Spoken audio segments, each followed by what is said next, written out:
Alors que les massacres à Gaza et les exactions en Cisjordanie s'accentuent, vendredi dernier, Mahmoud Abbas a déclaré que l'autorité palestinienne était prête à reprendre le contrôle de Gaza après la guerre, ce qui est une option que pour l'instant le gouvernement de Netanyahou a l'air de totalement mettre de côté. Par contre, c'est aussi quelque chose que les Biden, les Macron se gardent sous la main quand ils font le tour de la région pour négocier par le haut. Et ça pose tout un tas de questions. Déjà, c'est quoi l'OLP, le Fatah, l'autorité palestinienne, et puis aussi, historiquement et actuellement, quelles sont les politiques qui ont été menées. Donc pour aller un peu plus loin, on propose de lire notre article de notre journal révolutionnaire qui s'appelle l'OLP d'une organisation de lutte au rôle de gestionnaire de la misère. En fait, c'est bien ça qui se passe. La politique de l'OLP depuis ses débuts, c'est quand même la politique nationaliste d'une petite bourgeoisie qui n'a pas tout à fait sa place au soleil,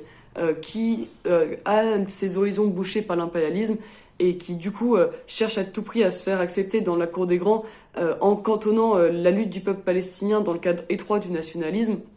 Et donc ça veut dire certainement pas s'adresser aux masses populaires de la région et encore moins viser à renverser en fait l'ordre impérialiste sur place. Mais une fois qu'on a dit ça, il faut aussi dire que l'OLP est totalement discréditée depuis les accords d'Oslo sous l'égide des États-Unis, accords où en fait elle obtient un embryon d'État mais corrompu sur des confettis de territoire grignotés de plus en plus par la colonisation et surtout dont le seul rôle c'est d'administrer la misère dictée par Israël en contrôlant la population sur place et en la réprimant au besoin. Donc pour aller un peu plus loin sur l'impasse politique que représentent ces directions nationalistes, on vous propose de lire l'article qui est disponible sur notre site internet nouveaupartianticapitaliste.fr avec aussi tout un tas d'autres articles sur Israël et sur la Palestine, sur les gouvernements et leur complicité en fait dans cette guerre menée par l'État d'Israël.